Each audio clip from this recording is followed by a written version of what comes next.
I guess artistically, probably the easiest place to start was why I started doing it in the first place. There were two reasons. My aunt, who I used to spend a lot of time with, did a lot of drawing. I thought that was really cool, so then I started trying to be cool like her, and so I started drawing. And then at some point, I realized that like chicks dig artists, and pretty much from about then on, the motivation was getting laid, and that really worked for a while. And I think at some point, the two melded enough to where I started realizing that I could do this, for a living, that I had gained enough talent and skill to actually pull something off. But it's always been kind of ad hoc. I've had my moments where I was exceedingly pretentious about being an artist and decided that I was going to be an oil painter, and got terribly into the idea of the solitary painter against the world, and like the sacred singular image and all of that crap, and it was just kind of a big nuisance. And then I started messing with photography.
And photography got me into doing video, and the idea of narrative, and just kind of, I think at the point I latched on to narrative is when I felt I started becoming an artist, where I actually started trying to tell stories, and it really didn't even matter what medium. It was like I would try in sculpture, I would try in performance pieces, I would try in video, I would try in oil paint and drawing and in photography and anything I could think of. But my primary goal was to communicate, an idea, a story.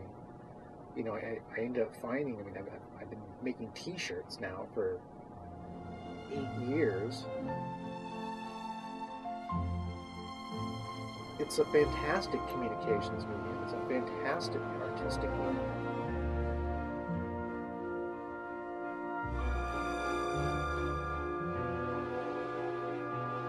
You've got complete control over it for the most part. Your artwork is everywhere. It's mass producible. I'd have to say that it's probably the single greatest medium of the latter half of the 20th century. Anybody and everybody can express themselves with a t-shirt. If you get a white t-shirt and a marker, all of a sudden you can make a statement. You're out there. It's on you. It's like it's physical graffiti. So it's always been a really interesting and engaging medium to play with.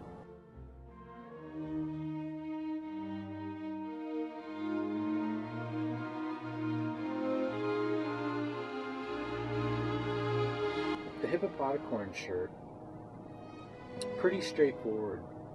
The whole 3 Wolf Moon thing had kind of started to hit on Amazon, and me and my buddy Pat were sitting there looking at it happen, and I was like, Pat, we're a t-shirt shop, we can come up with something this stupid. It's like, what's stupider than wolves? Let's just like totally rip off this design but put different animals in there. And he's like, I don't know, hippos. I'm like going, yeah, ooh, hippopotacorns. Nobody's doing that. I threw the shirt together in about probably an hour, and then we were ready to go. That was it. And then somehow Jimmy Fallon ended up with one, and they got a few of them.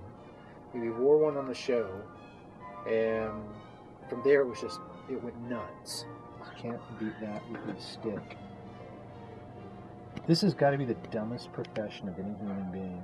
You know, it showed us pretty quickly how the whole meme thing worked, and we really decided at some point we wanted to do another one.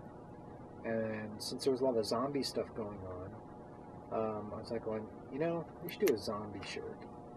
It's like, and new illustrator we got, Laz Ruiz, brilliant illustrator. It's like, Laz, start making us up a zombie shirt. And he starts drawing his zombie, and then I'm like, dude, that zombie looks exactly like Christopher Walken. Great-grandfather gave this watch to Granddad for good luck. And then Pat, sitting over there, turns around and goes, The Walking Dead. And I'm like, done.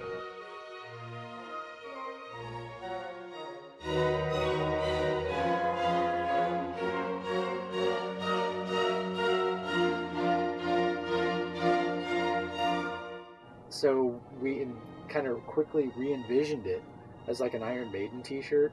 Yeah, and found like the Iron Maiden font, put The Walking Dead. We should just have him as Bruce Dickinson in like the cowbell skit, and with the jacket, the glasses, the whole deal, like a watch from Pulp Fiction, the Continental Hotel, and just stuff like that. What's funny is we kind of hit the timing right with the Walking Dead TV show, you know, the miniseries.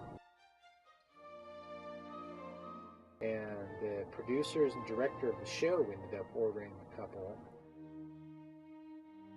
The author and artist of the graphic novel ended up ordering a couple.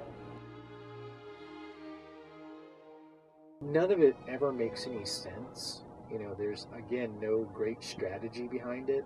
We'll just usually get an idea, put something together, throw it out there on the website, or talk it up and see if something happens with it. Oh, yeah. Another good story, the Captain Pokey's Saloon shirt. This is back when I had short hair and an eye patch for about 6 weeks. You'd think having to have an eye patch would have a very cool story behind it. But this one does not. It's my freaking cat's fault.